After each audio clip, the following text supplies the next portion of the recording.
السلام عليكم.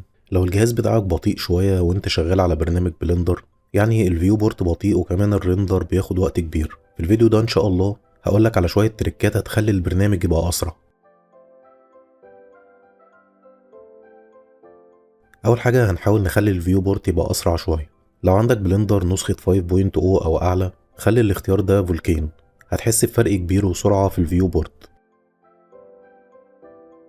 الحاجة التانية هي انك لو بتستخدم سب ديفيجن في المشروع بتاعك حاول تخلي الليفل بتاع الفيو بورت قليل، يعني ليفل 1 مناسب جدا، وممكن بعد كده ترندر ليفل 2 او 3 لو انت حابب.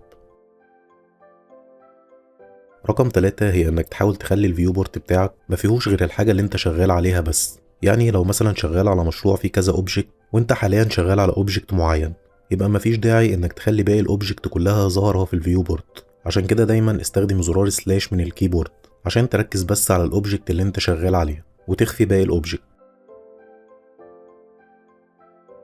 اخر حاجة في الفيو بورت هي السمبليفاي، وده اوبشن في اعدادات بلندر بيسمح لك انك تقلل او تعمل ليميت لاعدادات مهمة، زي مثلا الليفل بتاع السب ديفيجن والبارتكلز والفوليوم والريزوليوشن بتاع التكستشر.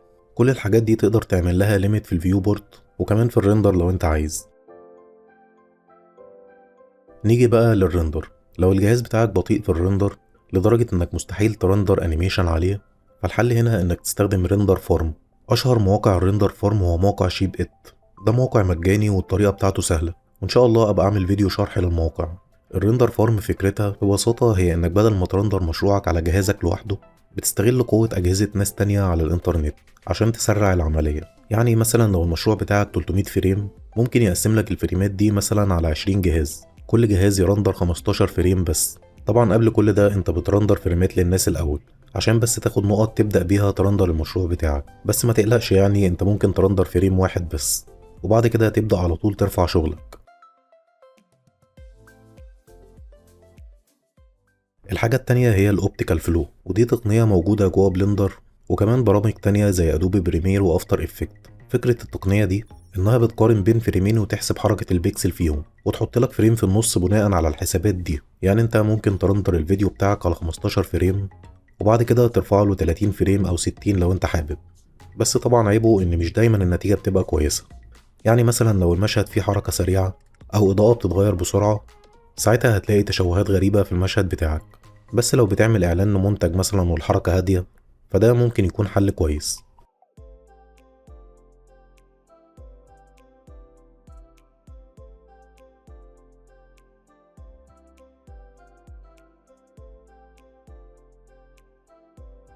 رقم 3، لو انت لسه شغال على المشروع بتاعك ولسه ما استقريتش على شكل الريندر النهائي، حاول دايما انك تخلي الرقم ده قليل، يعني 10% مثلا هيبقى كويس. ده معناه انك لما تعمل ريندر للمشروع بتاعك هيترندر ب10% بس من جودته الأصلية، يعني الريندر هيبقى أسرع بنسبة 90%، وده هيطلع لك نتيجة كويسة تقدر تشوفها أو توريها للعميل عشان يشوفها. ولو طلع كل حاجة تمام، ابقى ارفع السلايدر ده تاني ل100%. رقم 4 آخر حاجة وأهم حاجة، بلاش ترندر الأنيميشن بتاعك فيديو. حاول دايما إنك ترندر المشروع بتاعك صور، يعني كل فريم بيترندر في صورة، وده بيبقى أحسن في حاجات كتير. أحيانا بلندر بيهيس وبيطلع فريمات بايظة، فساعتها تقدر ترندر الفريم البايظ مرة تانية.